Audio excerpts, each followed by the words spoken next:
Let me begin by introducing our speaker today. We have Dr. Benoit Guénard.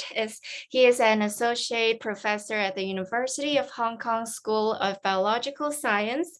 He's from France and arrived in Hong Kong in 2014. And he's also the director of Hong Kong Biodiversity Museum and a passionate researcher on insects, especially on ants. So thank you so much for hosting the workshop for us today, and welcome.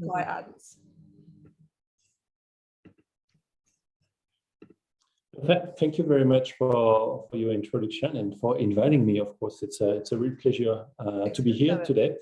I should say for me this morning, because I'm actually in France right now, so I have a bit of a time lag with you, but I think you can still hear me well.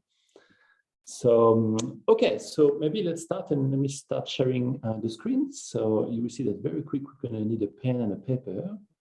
So let's go there. Okay, I hope everybody can see the screen well. So today we're going to be talking about what is really my passion and also the topic of my research now for nearly 20 years, actually more than 20 years, which are insects, but also other arthropods, and in particular terrestrial arthropods, which I'll be introducing today. So before we go deeper into the talk, I would like us all to do this little exercise where we're going to be drawing a rainforest. Okay, so imagine a forest anywhere, maybe in the tropics, but even in Hong Kong, you can think about those forests that we have here. And I'm going to ask you to draw it in a very particular method, where basically the ecological importance, so how important is a particular group for the functioning of an habitat or ecosystem of each group would be proportional to the size of the letter to actually characterize this group. So let me explain a bit more. If it's really important, I want the letter to be very big, and if it's maybe not that important or less important, maybe we can write a smaller letter. And here we're actually going to be using 9 different groups. So there's birds, for example, which we're going to be symbolizing with the letter B. So if you think it's important, you write a big B. If you think it's maybe a bit less important, you can write a medium-sized B. And if you think it's really not that important, you can write a small B letter.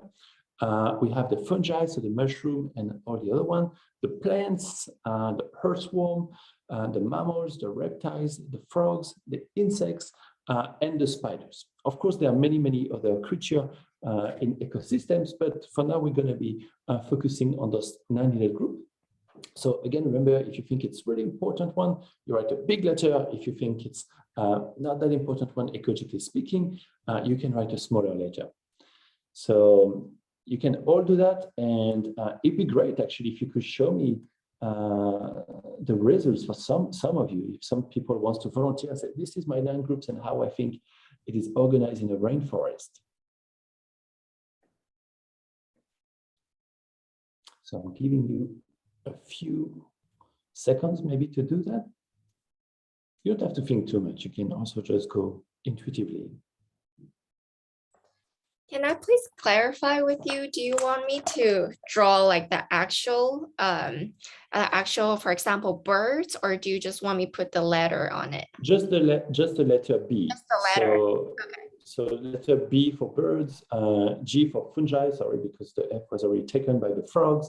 So plants would be the P, and earthworm E, M for mammals, R for reptiles, I for insects, and S for spiders. Yes, thank you very much for clarifying this. So let's just all do it together. So just like writing 9 letters.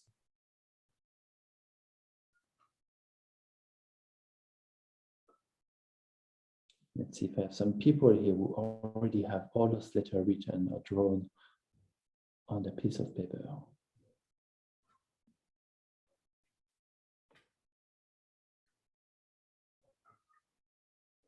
I know on Zoom some people are shy, but I'm sure that you are a different group today. You're not very shy, and you just want to show that beautiful perspective on nature that you have.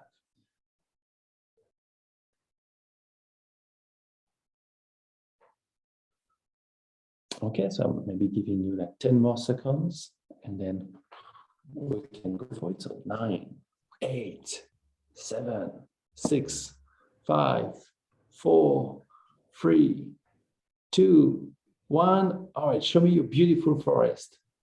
All right, so here we have Chloe. Oh, disappeared a bit, but I can see a big P. And then there's a relatively large B as well. There is quite a few. M is also quite large, I can see. So that's great. Thanks everyone. I hope you have that. And so now let's dig in a little bit and see actually what other people think. And so here I'm going to show you a rainforest that has been drawn by 2 different groups of individuals.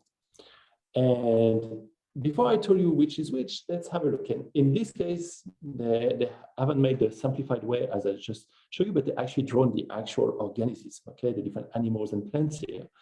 And the one on the left, what you can observe is that we have a pretty big birds.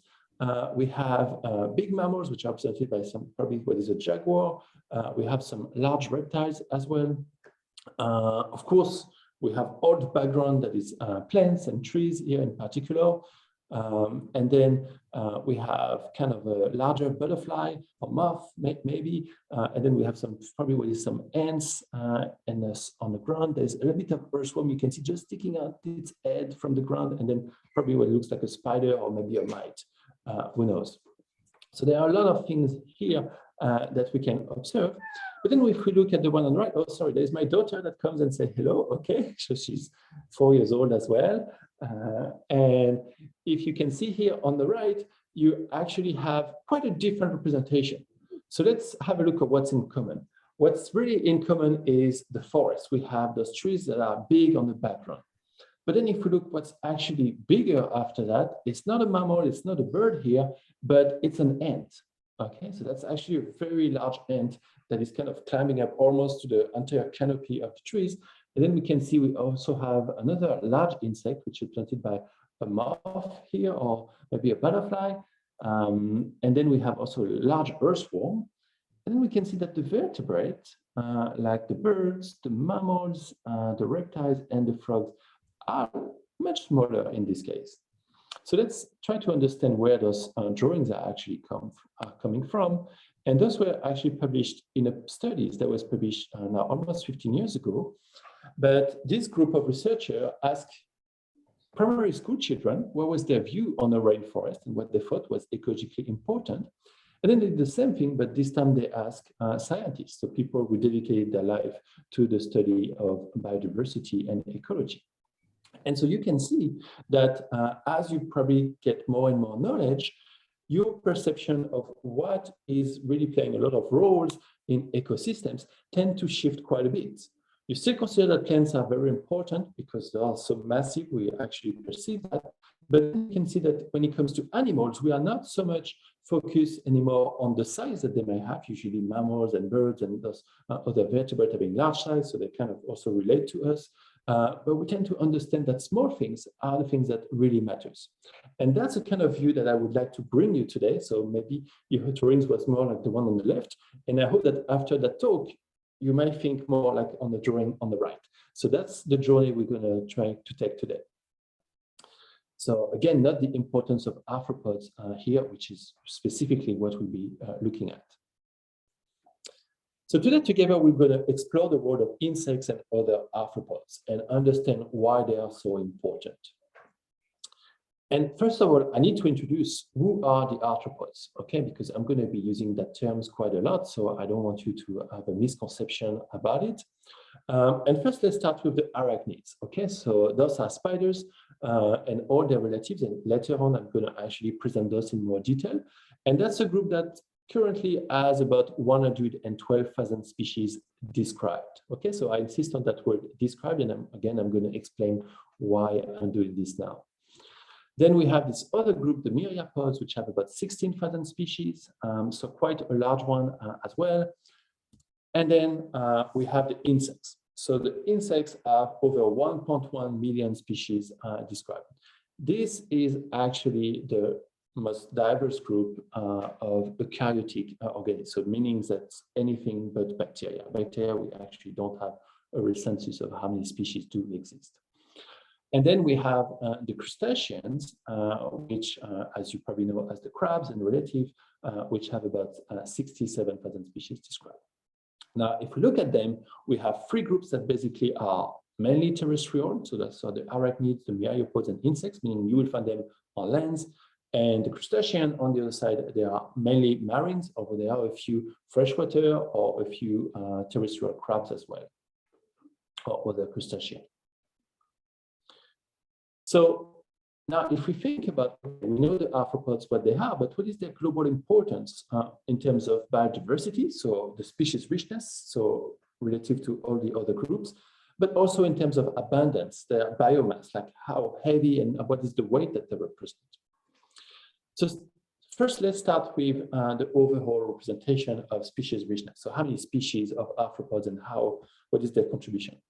So for my work, I do a lot of maps. And so I thought it might be a good idea to actually project all the species that have been described into a global map, okay, with the different countries. So we have described about 1.9 million species. So that's for the past 250 years, approximately. That's how many species we know. And we'll talk about later about what we don't know as well. But imagine that independently of what they are or the size, we will say, okay, each species will occupy the same area of land. So I divide the entire world, all the continents, by 1.9 million. And then I'm trying to project those in function of which group they belong to. And what we see here is that we have all this green part that basically will include all of Africa, Madagascar, all the Middle East, parts of Eastern Europe, and most of Asia, at least the temperate Asia. All of that will be represented by insects. And the reason is that, as of we know of biodiversity today, insects represent 56% of all species. So insects alone represent more than 1 out of 2 species in the entire world. Then if we had the other arthropods, so here we have arachnids, for example, that would be occupying all of Australia and even extending a bit further into the southern Indonesia. If we had the myriapods, which would be basically occupying Chile, and then the crustacean would be occupying like part of eastern Brazil and the Guiana Shield, we can see that those already occupy 2/3 of all the lands in the entire world with that projection. Now, if we start adding more invertebrate groups, so we have the mollusk, for example, nematodes, annelids, so that was an earthworm earlier, and other groups like the corals, bryozoa, that we are adding almost another 8%. Let's not forget the plants. Yes. Quick question. Yes. So Roger wants to ask, would you have a number estimate for undiscovered and undescribed taxa? Yes, I will come to that in the next slide. Oh, perfect. So bear with me here. Yeah. And sorry, if yeah. you can maybe give one example of like the group that you were talking about, in case some of the participants not really sure what they mean. Like which one, for example? For example, the crustacean, or like what? Yeah. Is there a representative from that group that children might know about? Oh, like the crabs. So the feeder crabs. This is one of them they might observe on the beaches of Hong Kong, but they can also think about some of the shrimps, for example, or lobster. All of those are the crustacean. Yes. So you can see with the picture here that appear, you have this kind of small representative that are also on the map here. Does that answer the question? Yes, thank you. Okay. So then we have the plants and the fungi. So the plants you can see will occupy all of North America and also part of Central America, while the fungi will occupy most of the Amazonian basin and even extending further west along the Pacific coast. And then finally, you might think, well, there is something missing here, and that's us, the vertebrates. Okay, and so here you can see that actually half of the vertebrates are fishes. And those represent about 1.7% of all the diversity, all the species described today. And then if we look at the other group, the birds, they actually are not so important. And I place them in France directly because I'm French, and France is a small country. even if French people tend to think not, but it's a small country geographically, and so are the birds which extend a bit further. Same as for the mammals, which will be occupying part of the UK and Portugal, and then the reptiles as well. And altogether, the vertebrates represent only 3.4% of the global diversity.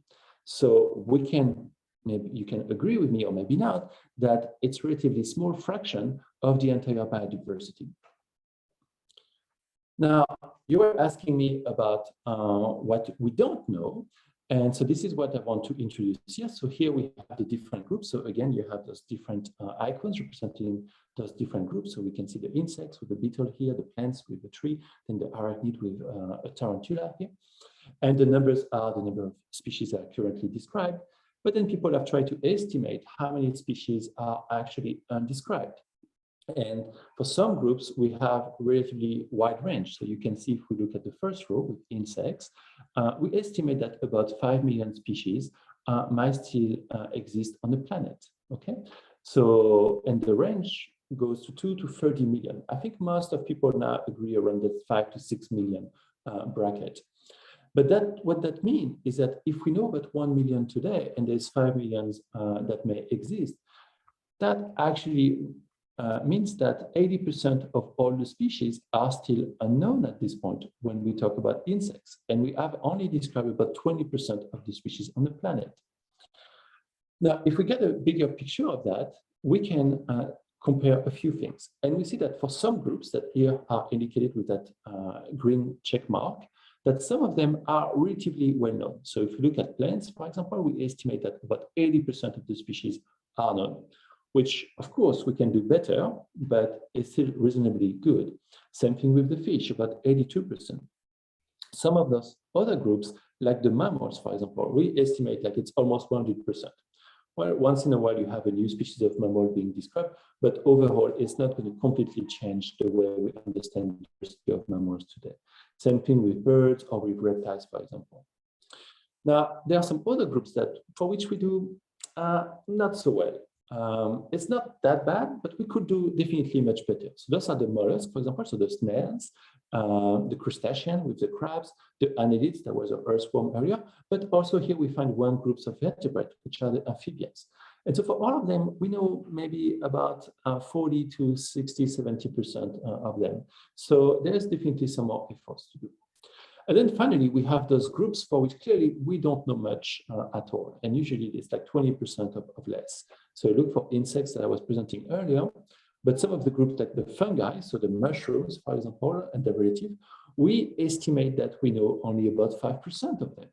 So there is really an incredible amount of species to be discovered. Same thing with the myriapods, so the centipede and the millipede, so the that you might have seen sometimes crawling in different places. We know that we think that we know about 10% or 12% of them. So in terms of the groups that we focus today, the insects, the arachnids, and the myriapods, the terrestrial arthropods, you can see that in general, we don't know them very well at all, even if they are some of the most diverse groups in the entire planet. And so overall for insects, we know that about 80% of insect diversity is unknown, but it's a very similar numbers that when we look at all the species on the planet.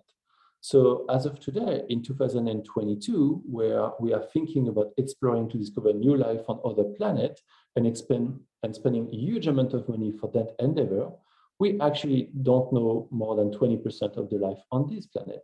And I think the emergency is not to discover life on Mars, but really to find life on the planet. So I don't want to break your dreams of space exploration, but I think Earth exploration should be our priority today. And I want to actually kind of give you a better visualization of how diverse that is. So for example, here, if we take some scientists spend 10 years to sample a part of a tropical forest in Panama, which is a small country in Central America. And they looked at half of an hectare, which is really not that much. That's 50 meters by 100 meters. So it's actually not a huge amount of area here. And they collected every arthropods that they could. What they found was that in that small place, they could count over 6,000 species. Okay, that takes them a lot of time to sort and process everything, but over 6,000 species of arthropods. Just so you know that Alpha nectar in Panama was included more diversity of arthropods than the entire diversity of mammals at the global scale. So you can see really the kind of differences in terms of diversity that we observe here when we compare arthropods versus mammals or other vertebrate groups, for instance.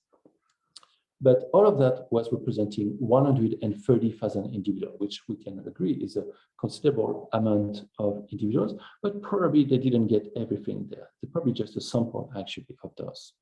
So many more are probably likely to be found if they could have continued this project. Now, we have another question from Carolina. Carolina, maybe you can unmute yourself and ask the question. As some of the words, I don't really know how to pronounce it correctly.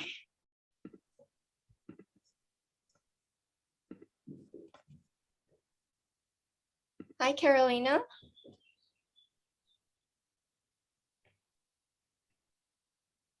I'm looking at the chat box. All right, so maybe I'll try. Okay. I'll try to pronounce it. So the question is, she found what a naturalist identifies as camponotus ants drinking that from a tree, and really hard to pronounce, and a Glycerochilus japhonicus sap-feeding beetle among them. So would you know if there's any symbiotic relationship between ants and this particular species of beetle? And did they just accidentally end up on the same tree, or is it like permanent roommates, or rather tree mates? So I do not know this particular interaction may exist, and without seeing the picture, I have to say it might be a bit difficult to tell. Even with pictures, sometimes it's difficult to jump into any conclusion. What is possible is that different insects may be attracted by different kind of resources which are available by, that are made available by plants. And I'm going to be talking about this actually a bit later in the talk. So maybe we could come back to that in a question section a bit later on. Is that okay? Sure. I think she has the picture. Okay. She can share it later on. Okay, that'd be great. Yeah. Okay. So let me continue here with talking now not about the number of species, but actually the actual weight that different groups of species and organisms represent on the planet. So let's imagine that we could weight everything. So either we have tiny scale or we have giant scales that we can weight things a little bit. So here what I want to show you, first of all, is we need to ask ourselves the question, where are those different species living? And here in a paper that was published a few years ago, they actually estimated that most of the weight of organisms on the planet was actually terrestrial, so 86% of it. And then surprisingly, there is a huge weight in the soil, okay? So in the deep subsurface in particular, and those are mainly composed of bacteria, so macroscopic organisms. And then we had 1% that was marine. So here what's interesting is that marine life, which occupies a huge area and volume, is not so important when we looked at their overall weight in terms of organic life. So if we ask ourselves which groups of organisms are then the heaviest, well, there is one that basically overwhelms every other ones, and those are plants, okay? Because plants represent, according to that study, 82% of all organisms. And that makes sense. If you look at an ecosystem, the first thing you will see is actually green.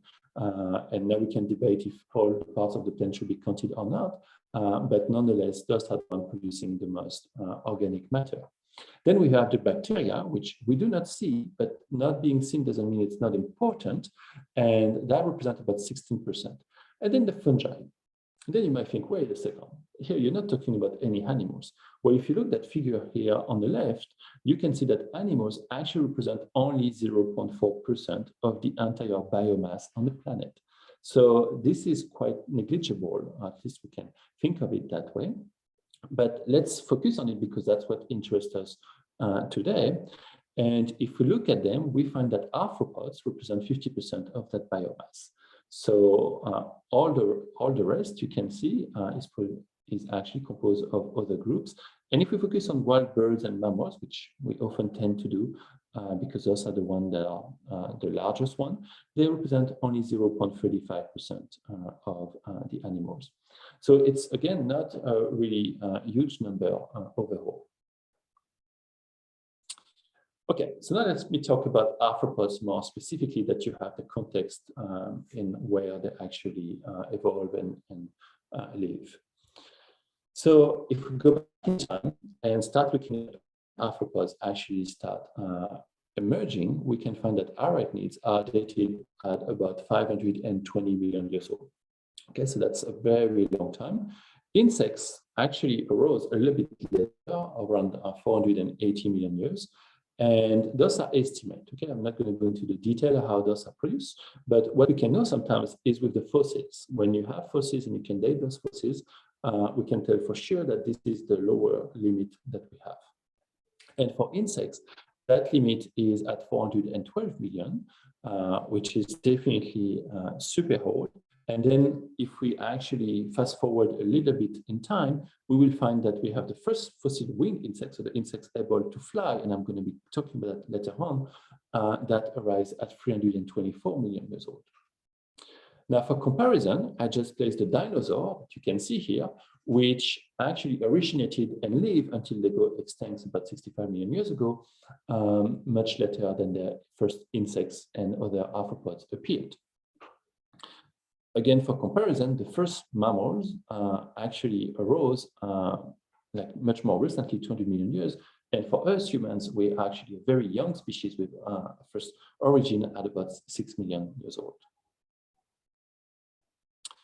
So in arthropods, though, so remember, spiders and relative, the centipedes and millipedes and crabs, only insects have developed this amazing ability, which is flying.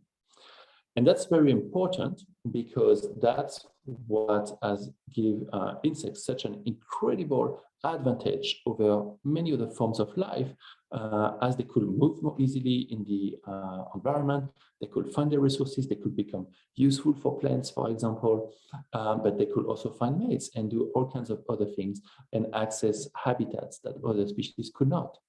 And for that reason, those insects, which we call pterygota, those that have wings, represent 99% of all insects. And so in evolutionary terms, we think about this is one of the key elements that are providing an incredible advantage of insects and make them so diversified today. Now, what we need to realize is that insects start flying, 170, 250, and 350 million years before the pterosaurs, so the first dinosaur that could fly, pterosaurs, the birds, and the bats did. So for a very long time, the only things that could fly were actually insects. And that's only later that they start having some competition or predation in the air. But for a long time, insects were the only one to reign completely in the sky. So what are the main groups of arthropods? I'll go a bit more into detail. So first we have the arachnids. And many of the mom that maybe here, those are your favorite one. So let's go into a bit more detail here. And we have 6 main groups. There are actually a few more, but I'm only going to introduce the main one. Here we have the amblypygi, for example, the acari, the pseudoscorpion, the opilion, the spiders, arania, and the scorpions here. So let's make the difference between the scorpions, which you can see have a tail and so potentially they can sting you, and the pseudoscorpions, which do not have tails. Here, the numbers are actually the number of species being described in each of those groups, and some of them, like the acari, we know are highly underestimated. For the amblypygi, you can see this looks like this kind of a scary looking creature.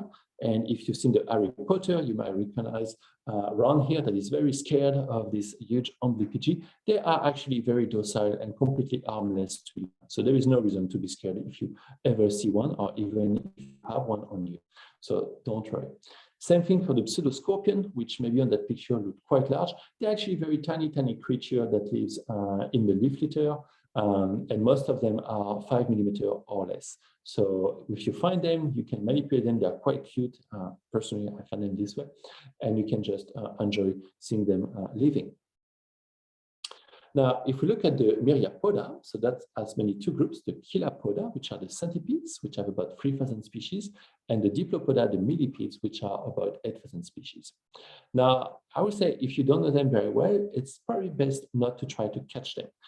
The centipedes, they can actually bite you, and they can inject venom, which is not so pleasant, while the millipedes are usually a bit less harmless, but some of them can actually excrete some also poison, which might create some reaction, and you may feel quite ill after that. So if you don't know them, just leave them alone, just enjoy looking at them, and everything's going to be fine. Now you can see that the Chilopoda have actually some kind of fang, and that's where they can, this is the black part you can see, and those can actually inject the venom. So you have to be careful with those. And then we have also some other group, the Symphala, the Pauropoda, which just has a few hundred species, which is actually very, very small. Some are quite rarely encountered. And for those, you actually have no harm at all. So you can just enjoy to look at them if you observe them. Now let's move to the insects, okay? And well, actually, before we go to insects, we have to go to this group called the Hexapoda, which will include insects, but some of them are not insects. So some of the group that I actually like very much are the Columbolam, also known as springtails, and it's about 8,000 species being described. Again, probably a group that is highly unknown in the world, and they're super abundant. So if you go into the forest and look in the leaf litter, just like start moving things a bit with your hand, you're going to see a lot of things that very tiny that jump around, and those will be mainly Columbolam. So there's all kinds of shape and colors. Some of them look like Pokemon to me. So this is the case on the one on the left here, and they are really cute if you have the chance to observe them under the microscope, because again, they are very small. Then some other group here that you can observe. I'm not going to present them all in detail, but maybe on the right, you might have observed the silverfish in your home. They are quite common, I believe, in Hong Kong. I mean, definitely I had them in my apartment in Hong Kong. And those belong to a group now known as the Zygentoma. So they move very fast, and they are mainly active at night. So if you turn on the light in the middle of the night, you might observe some of them just walking quickly on the ground. They are completely harmless, so don't be scared at all if you see them. If you try to touch them, you will see that actually your finger may have a lot of dust because there are very fine scales on their body that basically will be detached very easily if you try to touch them. Now let's talk about all those insects that actually have started flying. So remember, those are the most successful ones. And here what we have are different groups. So we have the mayflies, the Ephemeroptera. We have the true bugs, the Hemiptera. Again, I'm going to present the numbers here. So you can see some are very diverse, like the Hemiptera, over 45,000 species described, probably many more, again, unknown. We have the order of the Arthroptera, which include all the grasshopper, the crickets, the katydids. So that's actually a picture of a katydid here. And those have over 24,000 species. So that's more than mammals and birds and amphibians included. The Odonata, which the dragonflies and the damselflies, the roaches, the Blattodea, and also the termites, over 7,000 species. And then the Mantodea, the praying mantis, which are beautiful. But if you are yourself an insect, you might find them quite scary, actually, because they are very skilled predators. So here we can see that within the Blattodea, one of the discovery in the past 20 years was to find that termites were actually social cockroach, which a lot of researchers working on termites did not like so much, because now they didn't want to see their termite as social cockroach, but actually that's what they are. And so termites are very different from ants or bees or wasps, which belong to a different order.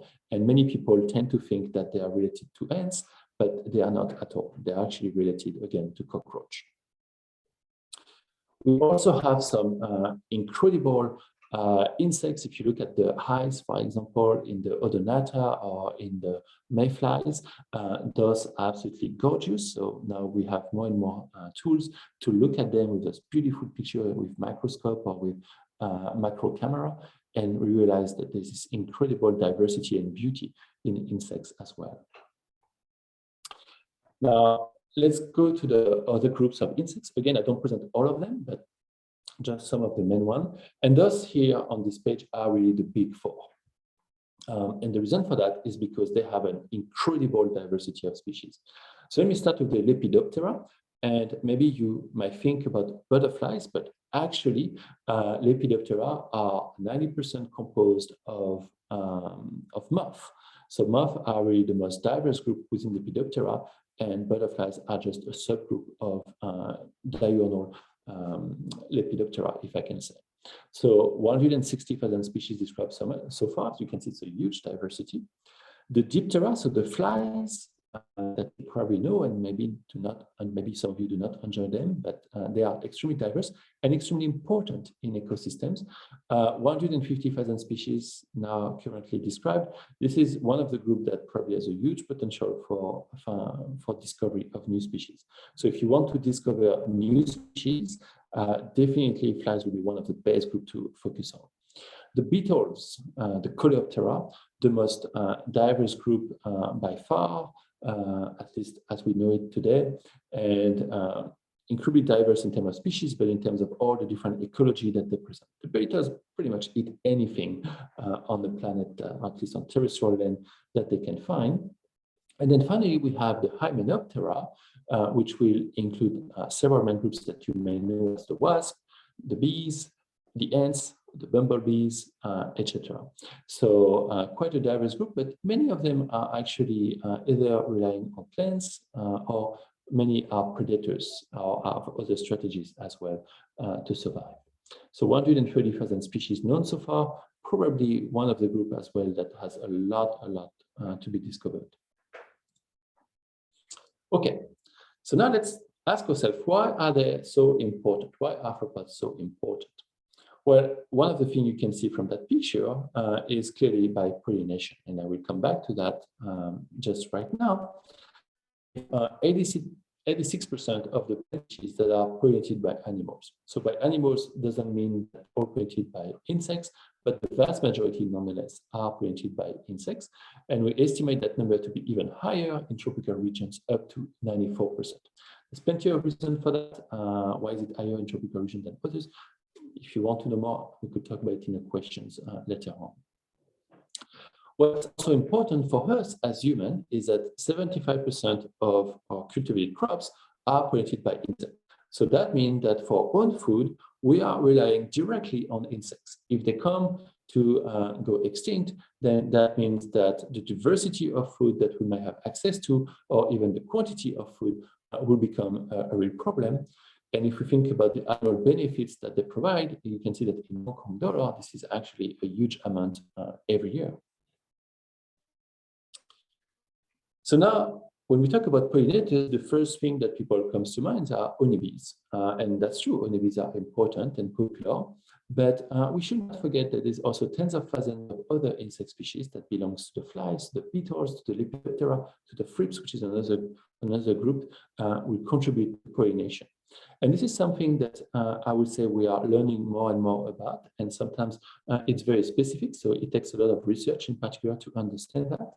But when we talk about protecting pollinators, we should not just thinking about putting more honeybees or hives in different places. We actually have to consider all those other tens of thousands of species all around the world, which basically are contributing and how to protect their environment as well. So what's fascinating is that many plants and insect species are kind of dependent of each other, and plants have evolved particular strategies to attack the right pollinators. Because of course, for the plant, you want to make sure that your pollinator will come to a plant of your species, to a different plant, potentially, or different flowers on the same species. And so for that, plants have learned how to seduce insects. And so they do that with many different ways. They can do that with colors, they can do that with smell or taste. And so here, the flower you can see on the top, which is a huge flower, so that whole orange-brown thing is one flower of a genus called Rafflesia. And you might be surprised by what pollinates them, but actually pollinated by flies. And in particular, groups of flies that like to live in decaying flesh, so dead animals. And so for attracting those flies in particular, that plant will produce that very strong smell of decaying flesh. Not the most pleasant one for us as humans, but if you're a fly from those groups, then it is irresistible. You can see here some of those moths as well, having this very long proboscis, this kind of trunk here that is elongated. And the reason why they have this very long organ is because they can go deep into the flower, which is an orchid here on the side, you can see on the left, and get the nectar. But at the same time as they do that, they can collect the small grain of pollen and then move from one flower to another to actually pollinate them. Some of the species here of a plant family called the Ananaceae will also have an interesting strategy where they will produce heat to attract particular beetle. So they're actually able for plants to produce heat, which often people don't think as plant as being able to produce heat, but here those will do so. We have those absolutely beautiful trees that are found in Southeast Asia, which belong to another family, the Dipterocarpaceae, which are pollinated by tiny, tiny insects that are thrips. You can see some of them here, and others are small bugs of a genus particular that is known as Geocoris. And those were actually discovered just in the last few decades, even if they are some of the dominant trees in many forests in Asia. So again, it really shows that how little we know, not just about the species, but how little we know about the ecological interaction that exists all around us. Now, let me talk about another aspect where insects can be very important for plants, and that's seed dispersal, basically.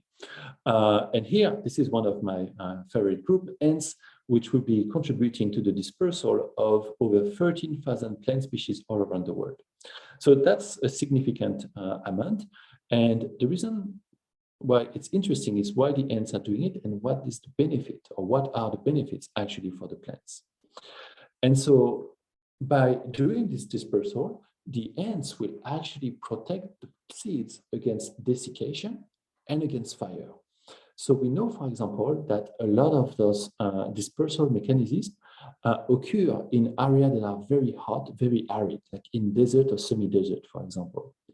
And by the ants grabbing the seeds from the surface and bringing them into their nest underground, that means the seeds will not be exposed directly to the sun rays of the sun, and then will not have a direct desiccation.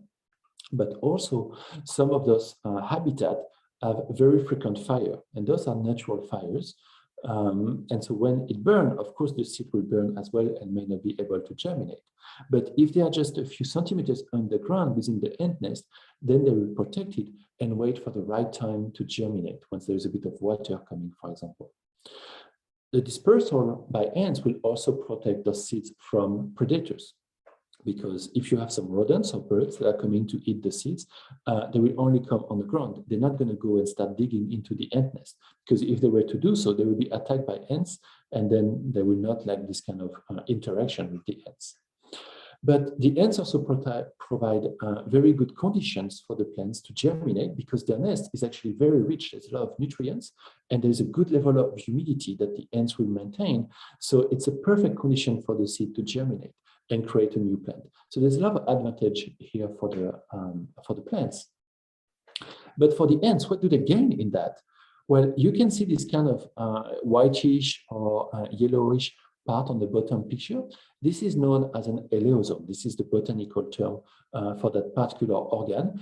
And this is rich of oil, lipids. And that's what the ants will actually be eating directly from the seeds. And that part of the seed has absolutely no function to germination. So the ants can eat as much as they want, but the eleosome is not going to be preventing the plant from germinating. But the ants then are getting the advantage in terms of food of dispersing the seed. And what's interesting is that the elosome is almost like a handle that allows the ants to actually carry the seed around and move it more easily into the. So you can see it's very interesting interaction going on here between plants and seeds.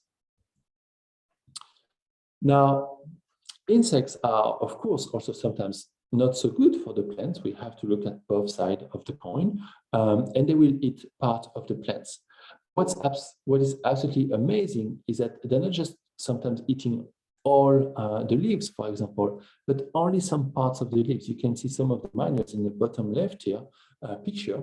You will see that they'll be mining just the good part of the leaves and not eating the outside part of the leaves that might include some molecules that are not so digestible for the insect, that can even be toxic for them. Same thing, they will be feeding on the roots, they'll be feeding on the bark. They have basically evolved to eat every single part of the tree, but most of the time you will have specialized species of insects that will do so. So one single tree, for example, can really host a wide range of species of insects. Sometimes hundreds or even thousands of species might be able to live on a particular species of plant. So in natural ecosystem, they are also very important to limit plant competition. By basically feeding on those plants, they will prevent some of those plants, when they become too abundant, to actually extend and spread and basically remove other plants. So insects are good, like gardeners, for example, to keep a balance as well between the different and have a diversity of species available in a particular area. Now, sometimes for agriculture, unfortunately, as we modify different ecosystems and produce a lot of food in one particular area, these provide huge opportunities for insects to actually eat those plants. And so in the US alone, we know that insects will be able to eat for what represents over $300 billion of crops every year that are used in agriculture. And of course, there are some direct costs when you don't have the plant available, so you cannot sell it to the market. But there is some indirect costs due to the fact that you may have to use some insecticide to control the insects, and other costs that those insecticide, unfortunately, have also impacts on the environment, sometimes on our own health. So you can see that there is a lot of other aspects that we need to consider, and we need to maybe to consider how we produce plants to limit the spread and the outbreak of some of those insects as well. But fortunately, many other arthropods, spiders, for example, but also many other groups of insects, I was talking about the praying mantis that you can see here in the bottom, are good at controlling other population of insects. And so recently, a group of scientists identified that spiders alone are eating as much as protein every year as human, and that's about 400 to 800 million tons a year. Of course, we're not consuming the same thing necessarily, but it just shows you how important spiders are to actually control many insects and other arthropods as well. And this is something that's been long understood in agriculture, where we use predators, predator insects and others to actually control other population of insects. And in this case, that provide benefits, economical benefits as well. And you have the advantage that you're not necessarily harming the environment with insecticide here. One of the groups that is commonly used for this is an ecological group called the parasitoid. So those are mainly encountered in wasps and also in some flies.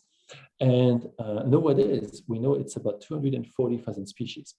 But that diversity is highly underestimated. Actually, this might be one of the most important ecological groups on the planet. And if some of you, maybe you might be a bit young for some of you, but if you've seen the movie Alien, this is very similar. So let me explain how it works here.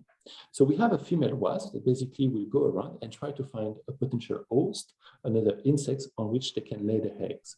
Or sometimes they go inside the body. So they will use a stinger to introduce the egg into the body or on the surface of the body. And then the larvae will grow. So here we have the female coming and looking for potential host. The larvae will grow and develop and basically being able to grow inside the body of the insect. And once they are finished to grow, they will actually do the nymphosis and basically go outside, go outside of that cocoon that they have created and start again. So this way they can really feed directly on different species of insects, but also some other arthropods. Now, rest assured, we do not know any species that does that on human. So it's only basically within the arthropod world that it's occurring. But again, this is a very fascinating behavior of subspecies being able to use other insects for their growth directly. So now when you are an insect, you can do a lot of things, and many, as I mentioned earlier, are also feeding on plants. Now let's do that game together. Let's imagine for a minute that we are a young plant.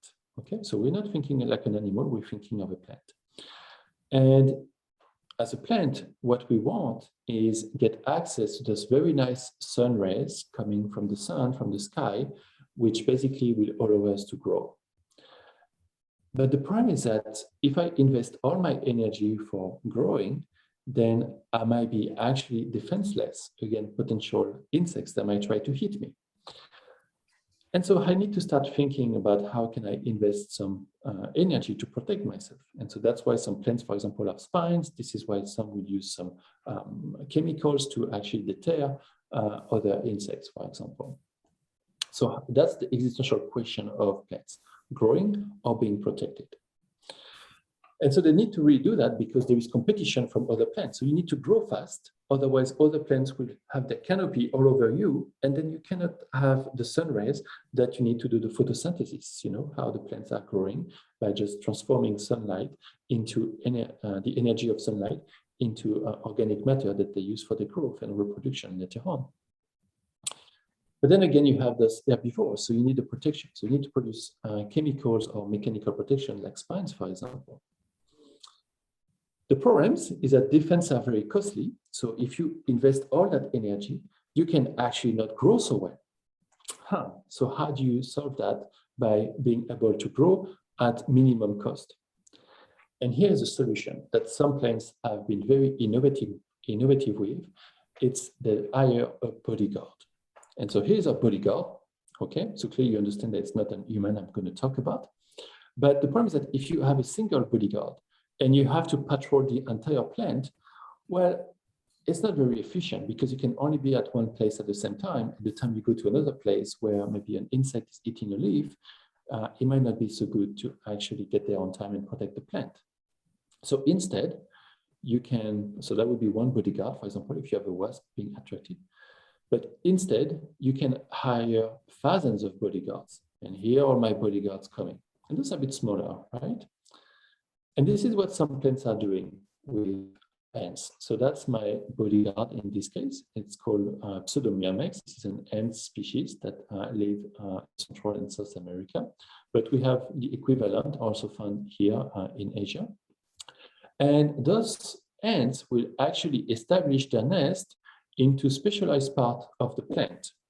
The plant will produce those organs, which are called the mecia, or sometimes in some cavities or hollow roots, where the ants can actually live. So the nest will be directly on the plants.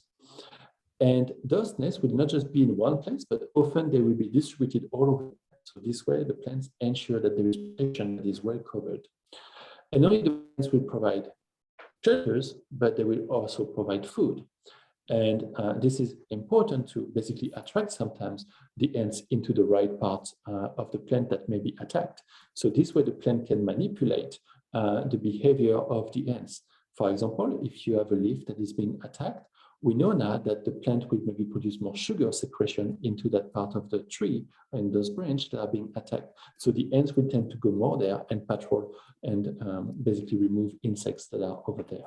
So you can see how this is a very smart way of plants to also control some of the insects here. And some of those ants have developed some very interesting strategy to collect even very large insects. You can see here, for example, on the picture that is labeled as D, a very large moth that has been basically trapped by an army of ants. And look at the size of each individual ant relative to the moth. The moth is probably weighing like thousands of times more than any of those individual ants. And what the ants are doing, if you look at the picture A now, or see, they are just waiting in the fringe of those leaves, but underneath. So when the insect is actually laying down on the surface of the leaf, the ants will suddenly come out and attack them and grab them and pull them. And all together, they will be able to get that food. And for the plant, of course, it's a huge benefit because they get protected. And some of those researchers, which here is, you can see they were a European researcher because they use a 10 cent of euro. They tried to actually even measure what was the pulling strength of those ants. And you can see that even a cone that is, again, thousands of times heavier than individual ants were able to be retained by them.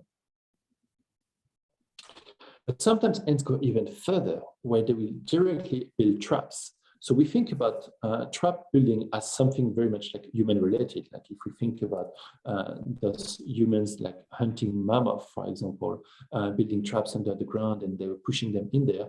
But actually some ants are also doing that. And if you look at the stem of those plants, they are covered by this kind of structure that the ants will build. And you can see that there has thousands and thousands of little holes.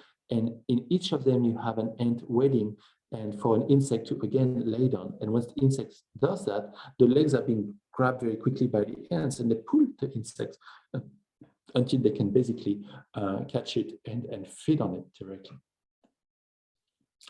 But sometimes the story goes even further. So here you can see each of those balls. So this is, in, for example, in Africa with an acacia tree. You can see that each of those balls is a nest for ants. And those are very aggressive ants coming out, and to the point that they will even protect the tree, not just against other insects. And you can see here the leaves are beautiful. They don't seem that they have been eaten, but also against larger mammals, for example. And so we do know that even when very large herbivore species like elephants are coming to eat those acacia, if there are some ants, the elephants will just like avoid them. So the plant has a huge advantage of basically having this mutualistic interaction with the ants because they can even deter the largest of the mammals being present. So, and those are the tiny ants, so just a few millimeters long. Now, humans have observed that for a very long time, and in Asia and China in particular, we know that at least the farmers have been using the weaver hens, which is one of the species we can find in Hong Kong, called Euphophila smaragdina, to actually protect their fruit trees against other pest control. And so we have some of the, in writing, some of the oldest proof of that in a text that is dated of 304 BC, where basically the farmers, the farmers were using and selling those ant nests to one another, so they could really protect, for example, different orchards or different trees like the cashew, citrus, mango, and orange trees against insects. So that's really something that even humans can use to their benefit. And here you can see that those ant species are usually very territorial, meaning they always patrol a particular territory to remove other ant species, but also to collect other insects, are quite aggressive and will catch any prey item that they can. And they are very good at their communication as well. But what is fascinating is that those nests are actually formed by the ants themselves, where they will take different leaves and pull those leaves together and then use some silk that the larvae will produce to sew those leaves together. So you can observe this in Hong Kong. Again, if you look in the trees, you might see sometimes what looks like relatively large balls. Sometimes they can be almost as large as a football ball. And so you can observe many of them. So here, let me explain how they do that, because that's really remarkable. The first part will actually to bring the leaves all together. And so to do so, the ants will actually form this kind of long chain of individual until they can pull the leaves very close to each other. And once the leaves are close enough, so you can see here all those chain of individuals basically bringing the leaves together. And when they're close enough, an ant will be carrying in its mouth a larvae of the same colony. So this is a baby ant, if you prefer. And that larva will produce the silk. And the ant adult will basically give the movement where they will attach the silk to one edge to another of both leaves until it becomes very strong and the leaves cannot be torn apart anymore. So this is very interesting behavior and also an example of child labor here in ants, but rest assured, actually, all those larvae have no problem to develop later on, and they are being very well fed by the ants as well. Now, I want to talk about ecosystem services, but maybe we run out of time, so it's up to you if you would like me to continue or just maybe stop here. Thank you so much, Benoit. And I believe we have the question and the picture that Carolina just shared over. And if I can quickly share screen with you, maybe you can help her. I will stop. Thank you so much. Okay. All right. Thank you for showing me your drawings. Yeah. Yeah, okay. So yeah, this is a species of Camponotus, and here we have a beetle that probably is associated with eating flesh. This is a decomposer beetle, I believe so. So yeah, those are just like feeding on some of the sap. So the sap is basically contains some sugar, so carbohydrates, and so this is what those beetle and ants are coming together. Now, I would imagine that the ants may not be so happy necessarily to have the beetle here because they're basically a competitor. Although in the picture, they don't seem so aggressive. So they might just tolerate this, or maybe some of the beetles have also the ability of producing compounds that really kind of calm down the ants. It's almost like they're being drugged up by the beetle sometimes. So maybe that's what is happening. But I don't think it's necessarily a mutualistic relationship in this case. But I could be wrong. Does that answer your question, Carolina? Great. Yes. So we have another question. So from Claire, Claire said that, thank you, Benoit, for a fascinating talk. Truly, there's nothing more inspiring than seeing the natural world through the eyes of passionate and knowledgeable people like yourself. Really enjoy the way you presented the biomass metrics and learning more about the orders, especially the incredible photographs. And being reminded the vital role these animals play was very valuable and potential for parasitoids. Did I pronounce it right? Yes, absolutely. And I'm looking forward to further conversations of this matter with my kids. I hope the recording of the workshop can be shared with participants. Thanks again. Well, thank you so much. Perhaps Benoit would also like to respond to that. No, thank you very much, Claire. I really appreciate the very nice comment and your support over the year with the museum as well, so the Hong Kong Biodiversity Museum. So thank you very much, and I'm glad you enjoyed the talk. Yeah. Yeah, thank you so much. And to answer your question, we do share all of the recordings on our website. So if you can give me a quick second, I'll just share the link in the chat box so you can see where we put all of the recordings. All right, it's right here. So everything from this workshop to all the previous workshop about insects, about wildlife, everything is recorded and updated on our website. And thank you so much, Benoit, for the very informative workshop today. And if you still have more questions that you later on want to ask, or if you want to reach out to us, please feel free to also reach out to me at chloe@lumifoce.org, and I'll definitely relay the message or questions to Dr. Benoit. So if we don't have any last minute question, we probably just conclude our workshop today.